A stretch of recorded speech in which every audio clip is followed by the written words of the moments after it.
Nós não somos seres humanos tendo uma experiência espiritual.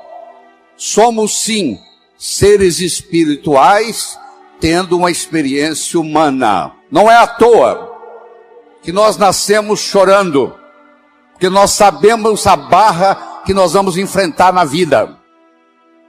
Você não faz um bolo só com farinha, você precisa de vários ingredientes. O bolo da vida necessita vários ingredientes.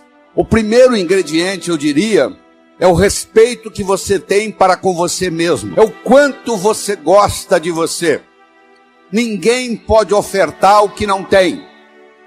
Você não pode ofertar amor para o próximo se você não tem amor por si mesmo. Então a primeira coisa é que tenhamos o amor próprio, que a gente se respeite no mundo.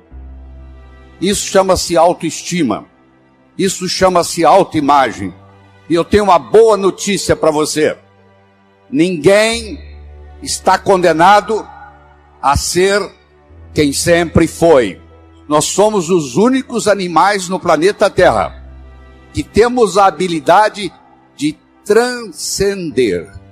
Transcender significa começar de novo. Não interessa o que aconteceu na sua infância. Não interessa o sofrimento que você teve até hoje. O seu passado foi uma necessidade para você chegar até aqui. O seu futuro é uma possibilidade para você ir onde você quiser ir. Mas se você não se conscientizar disso, o seu futuro vai ser nada mais, nada menos do que uma repetição dos padrões do seu passado. Quais são os padrões existentes na sua família que você gostaria de se livrar deles? Porque a sua família, como a de qualquer outro, não é perfeita. O indivíduo, para ser médico, precisa fazer medicina. O indivíduo, para ser advogado, precisa fazer direito e fazer o exame da OAB. O indivíduo, para ser jornalista, precisa fazer jornalismo. Para você ser pai e ser mãe, você só tem que fazer uma coisa: copular, ter relação sexual. E os filhos nascem. Então os pais, 99,99, não estão preparados para ser pai e mãe. Vão aprendendo com o erro dos filhos. Os seus pais erraram com você. Os pais deles erraram com eles.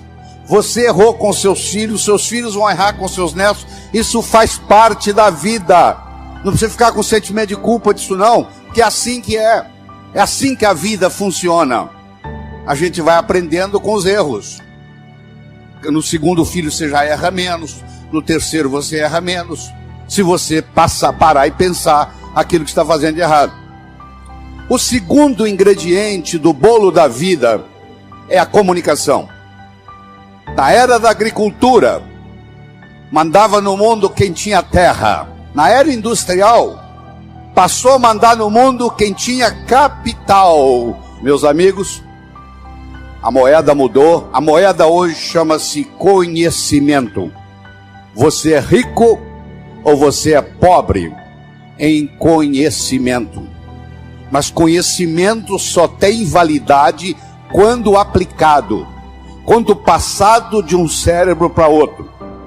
E a passagem do conhecimento de um cérebro para outro se faz através do diálogo, se faz através da comunicação.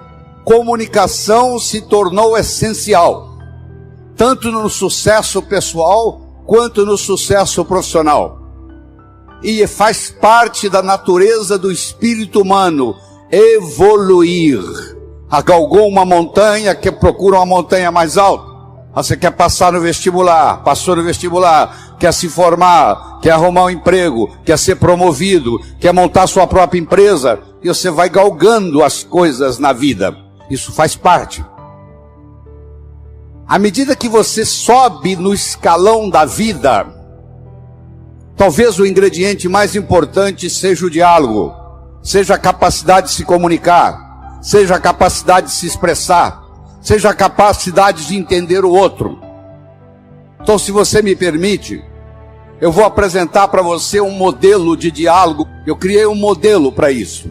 A comunicação tem 3 níveis. O primeiro nível eu chamo de boca-ouvido. O segundo nível eu chamo de cérebro, cérebro. O terceiro nível eu chamo de coração, coração.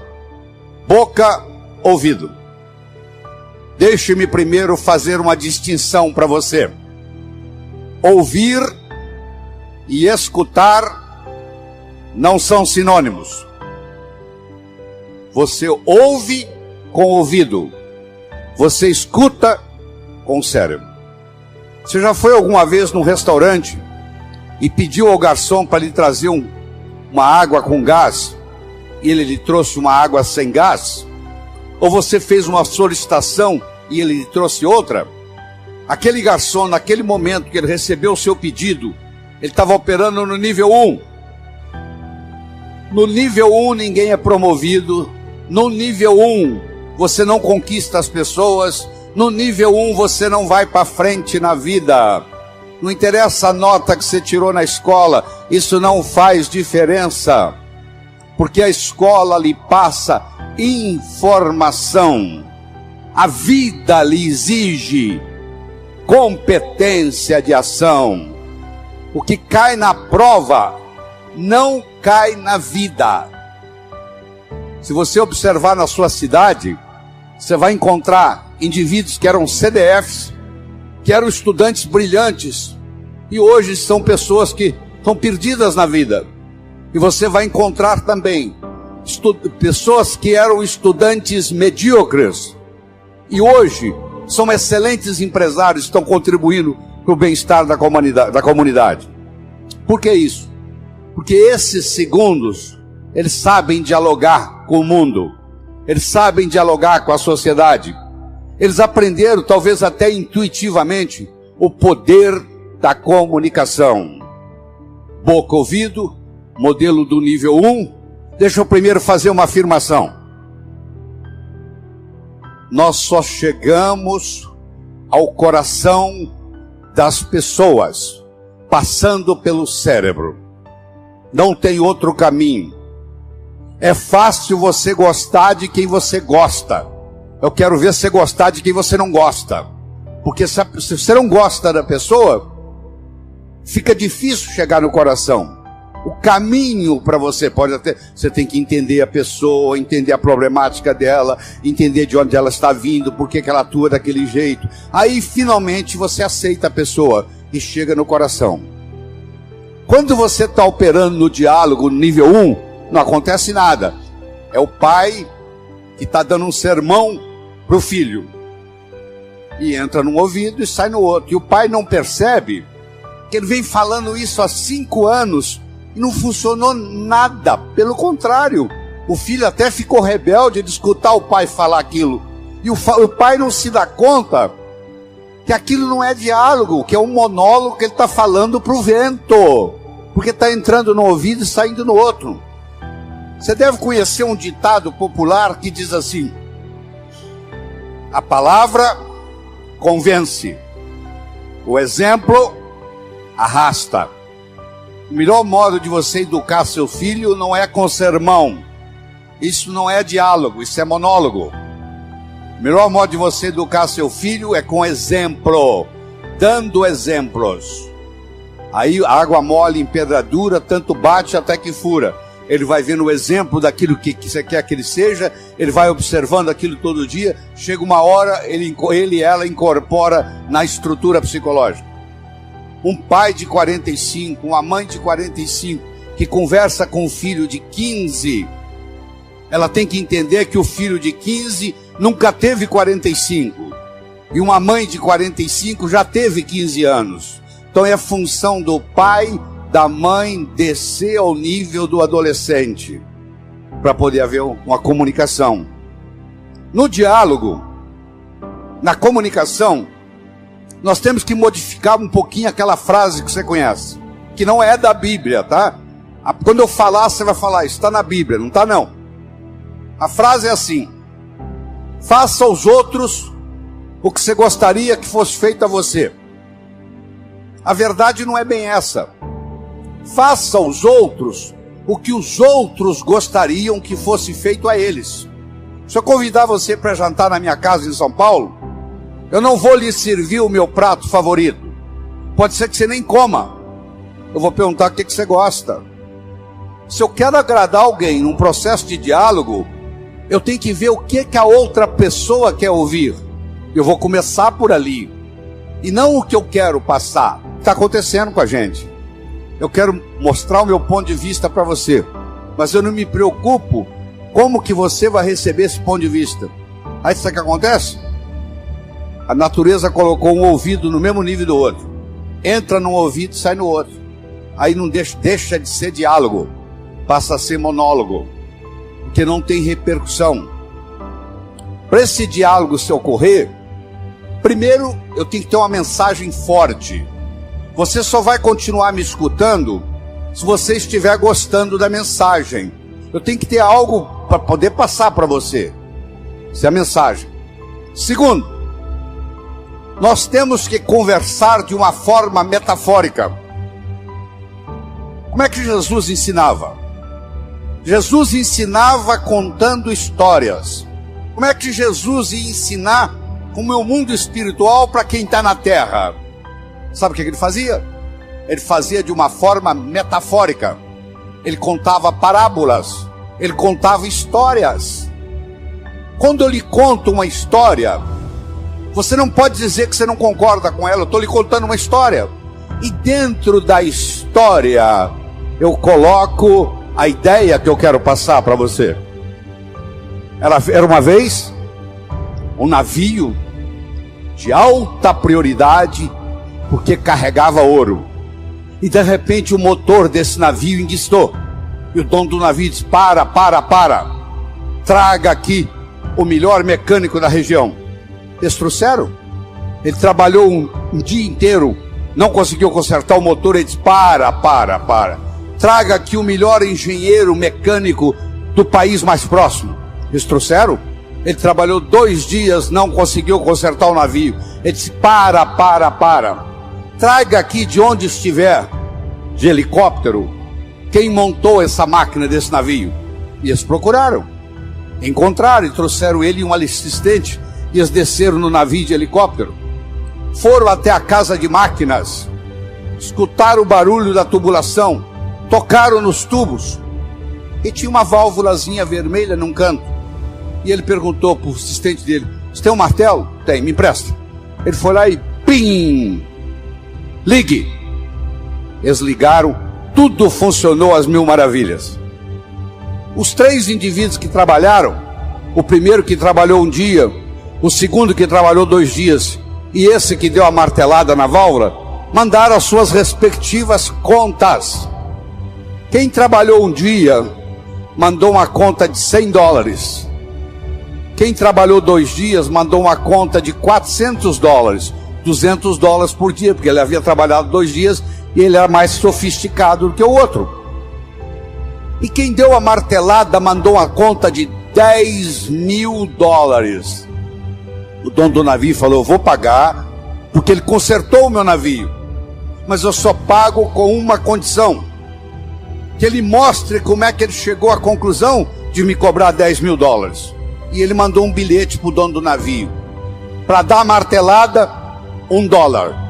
Para saber onde bater com o martelo, 9.999.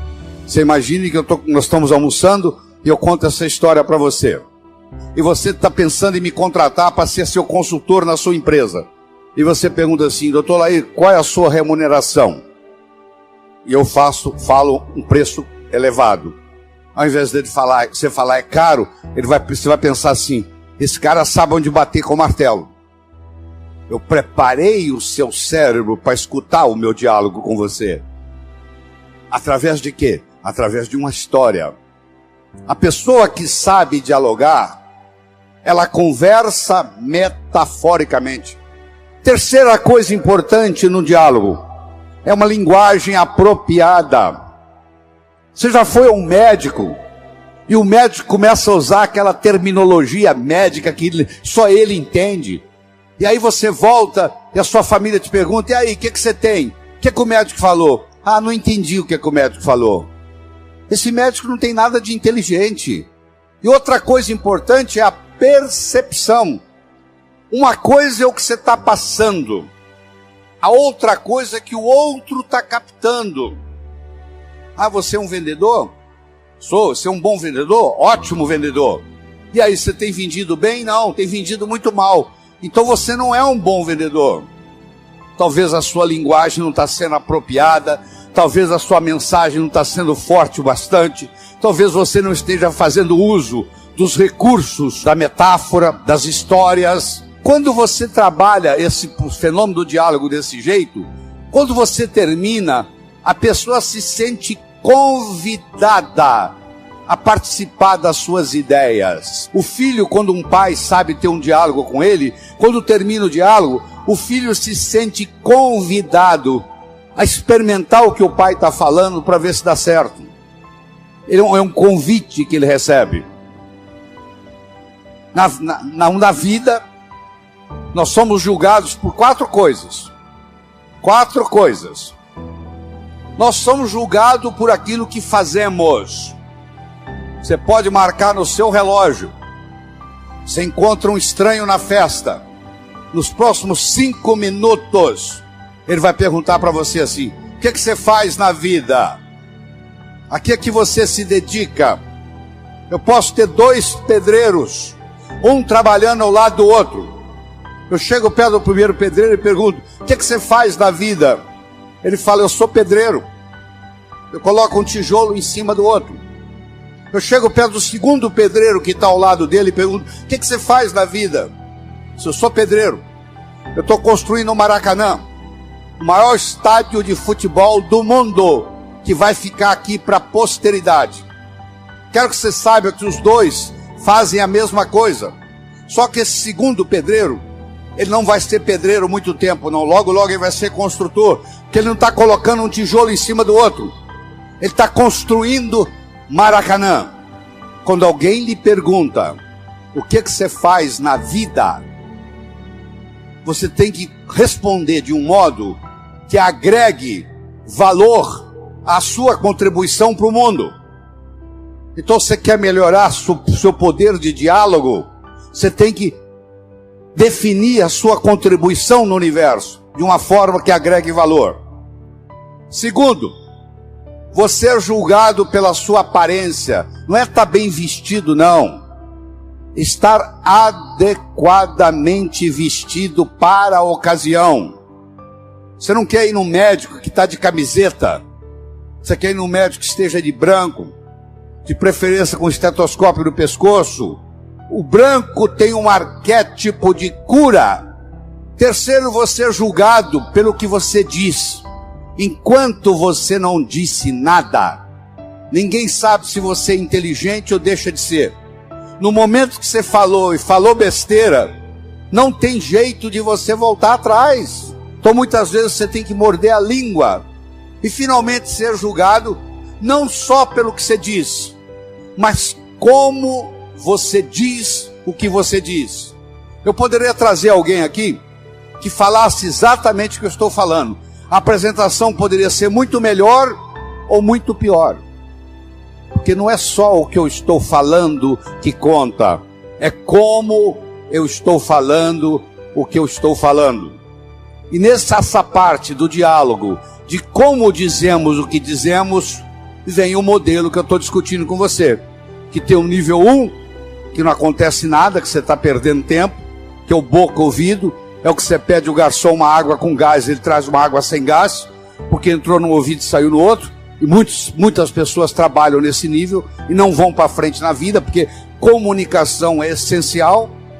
Nós começamos falando da autoestima, estamos falando da comunicação, do diálogo. Deixa eu tocar um pouquinho nos outros. O bolo da vida tem vários ingredientes. Outra coisa importante para você jovem que está nos assistindo, e é jovem de qualquer idade, juventude é uma coisa que você decide. O que eu vou fazer na vida está para frente ainda. Já fiz muita coisa, mas o que eu vou fazer muito mais ainda está pela frente. Quando eu mantenho esse foco no que eu vou fazer, o meu organismo não envelhece. Ele mantém a energia da juventude. Todos vocês conhecem o conceito de uma ampulheta, não conhece? Você já pegou uma ampulheta na mão? Aquele reloginho de areia? A ampulheta tem areia que ainda não caiu, A areia que está caindo e a areia que já caiu. A areia que ainda não caiu é o futuro. A areia que está caindo é o presente. E a areia que já caiu é o passado. Você aprendeu, e é verdade que você aprendeu, que o passado cria o presente cria o futuro. Isso é verdade, verdadeiro. Mas Einstein provou a não linearidade do tempo. O tempo não é linear. Então eu vou provar para você agora, nessa conversa aqui, que o futuro cria o presente também. E o presente recria o passado. Se você comprar na segunda-feira uma viagem de volta ao mundo para daqui um mês, eu lhe garanto que a segunda-feira já começa a ficar mais interessante. Faltam 30 dias, 29, 28, 27, 26, 25 para a viagem. Você já escutou um ditado que diz assim: muitas vezes a antecipação da festa é melhor do que a festa propriamente dita.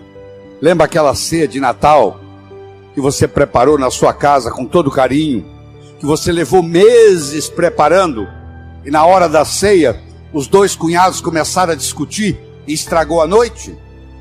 A antecipação daquela ceia foi muito melhor do que a ceia. O que acontece? Se eu tenho metas para o futuro, jovens, por favor, me escutem.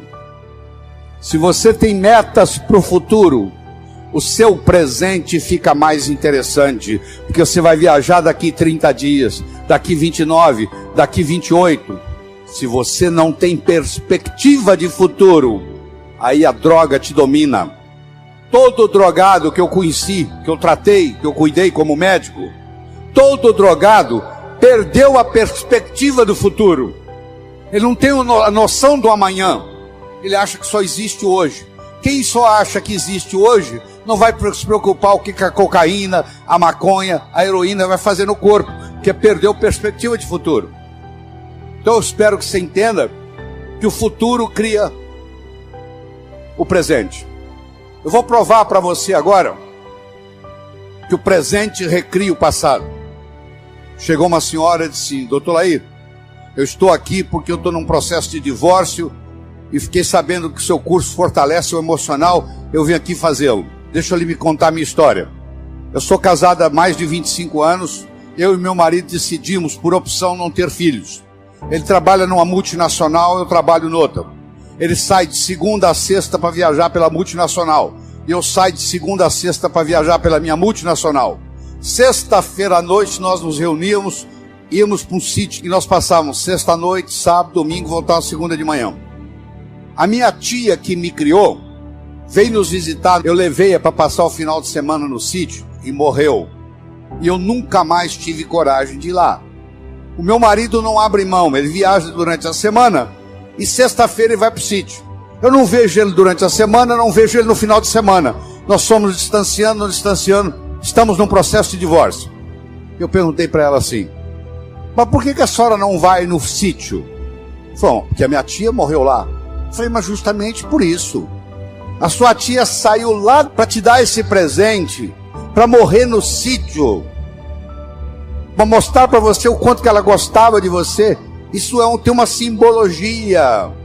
Dá para você captar essa simbologia, que ela fez questão de vir morrer do seu lado. E eu fui falando, ela foi escutando, ela não conseguia parar de olhar no relógio. E o que ela queria? Ir para o sítio. Está casada com o marido até hoje. Eu não consigo mudar o fato da tia dela ter morrido no sítio. Eu mudei no diálogo a interpretação da morte da tia dela no sítio. Eu não consigo mudar o passado de ninguém. Mas eu quero que você saiba que tudo que aconteceu com você aconteceu por uma necessidade, talvez espiritual. Talvez tenha trazido você até aqui. Eu não vou perdoar o meu pai pelo que ele me fez. Onde é que está seu pai? Aí ele já morreu. Aí ele vai ficar muito sem dormir hoje à noite por causa disso. O fato de você não perdoar o seu pai é mais ou menos assim: eu vou tomar o veneno para matar aquele cara, mas eu tomo o veneno. Isso não é tão ridículo, não é? O cara vai tomar o veneno para querer envenenar o outro. Quando eu tenho ressentimento do meu pai, quando eu tenho ressentimento da minha mãe, primeiro eu vou ter ressentimento de todos os homens e todas as mulheres no mundo, que isso vai repercutir. Cada vez que eu encontrar um homem, vai lembrar do meu pai, eu vou ter problema. Cada vez que eu encontrar uma mulher, eu vou lembrar da minha mãe, vai ter problema. Então, se você perdoar o seu pai e perdoar a sua mãe incondicionalmente, só pelo fato dele ser seu pai e pelo fato dela ser sua mãe, não é a pessoa em si, não. Eu estou querendo que você perdoe o arquétipo pai. Eu estou querendo que você perdoe o arquétipo mãe. Não é que agora você perdoa a sua mãe, você tem que trazê-la para morar com você, não. Você que tem que terminar e dizer, ó, o que você fez foi feito, você fez o... Eu lhe garanto que os seus pais fizeram o melhor que eles sabiam fazer. Não fez melhor porque não sabia. Eles não sabiam o que eles não sabiam. No momento que você perdoa, isso é mágico no seu corpo, porque isso muda tudo. Isso muda a sua energia, muda a sua capacidade de ganhar dinheiro. Se você tem ressentimento do passado, você cancela o seu futuro, você não tem perspectiva de futuro. O ressentimento do passado não deixa você ter perspectiva de futuro. Não interessa o que eles fizeram ou deixaram de fazer. Você não vai passar a sua vida no passado. O seu passado é uma necessidade que aconteceu para você chegar aqui. Ele é conhecido, você sabe o que aconteceu. O seu futuro é uma possibilidade. E ele é desconhecido até que você decida qual que ele vai ser. E eu sugiro que você se concentre lá, no futuro, porque é lá que você vai passar o resto da sua vida. No momento que você fizer isso, seu coração vai se abrir, e essa renovação de esperança vai encher o seu coração. E a sua viagem aqui vai ficar inesquecível, que vai ficar um antes e vai ficar um depois. Eu espero de coração que novos caminhos se abram à sua frente, que o vento sopre levemente às suas costas, que o sol brilhe suave e morno no seu rosto, que a chuva caia de mansinho em seus campos, e até que nos encontremos de novo. Que Deus lhe guarde nas palmas de suas mãos.